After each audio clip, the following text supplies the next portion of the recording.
Hello everyone, thank you for joining me. Welcome to the very first in what I'm hoping is going to be a year-long series of Tuesday techniques. So these videos are going to be a little bit different to what I would usually post. So we're not actually creating a project today. Instead, I am bringing you a technique that you may or may not have seen before.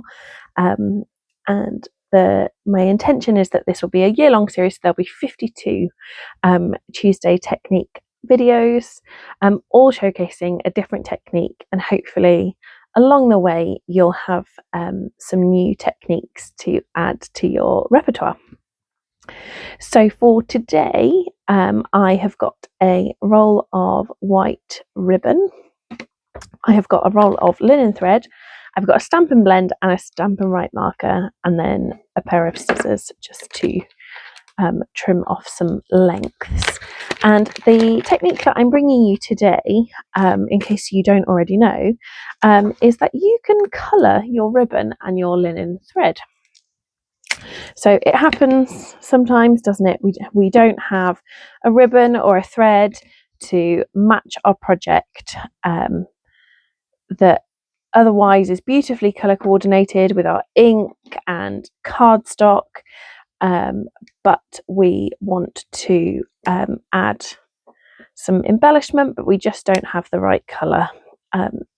So what you can do is you can actually colour your ribbon and the linen thread, and also you could use the white thread from the mixed pack, and you can either use a Stampin' Blend or a Stampin' Right marker. Either will work. So I'm going to use the Stampin' Blend for my ribbon just because it's that bit wider.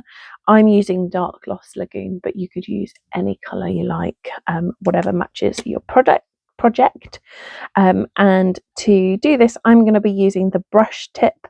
It's the only time I ever use the brush tip. It's personal preference. I love to colour with the bullet tip, but for colouring my ribbon, I'm going to use the brush tip.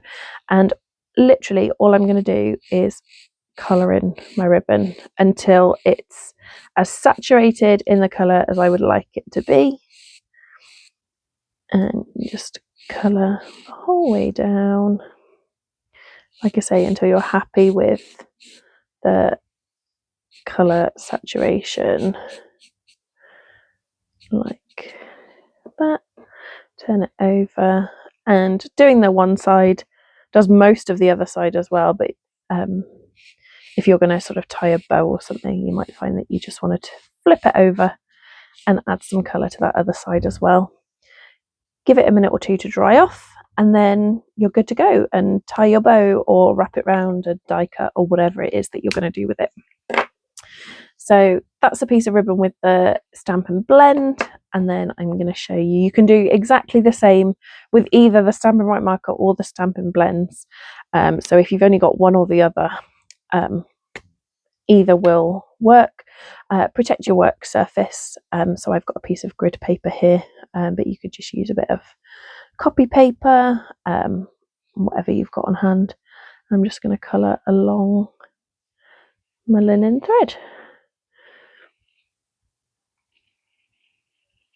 Like that, and again, just colour until you're happy with the level of colour saturation. You want to make sure that you give it some time to dry before you do whatever you're going to do with it on your project, so you don't sort of smush ink everywhere.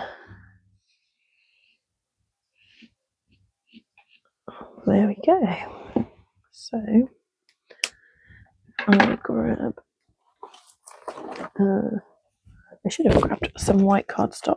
I will grab the backing sheet from this two-tone instead, so you can see it on a flat white background. So I've now got my berry burst linen thread and my dark Lost Lagoon ribbon. Perfect to match any project. So yeah, that's it for today. So like I say, not my usual sort of video where I'm creating a project with you, just a little technique based video to show you some things that maybe you haven't come across before. If you've liked today's video, I would love it if you would give it a thumbs up and consider subscribing if you haven't already. As always, the link to my website and the link to shop Stampin' Up! Products with me is in the description box below. Thank you so much for joining me. I do hope you'll join me again next week for next Tuesday's Tuesday Technique. Take care. Bye.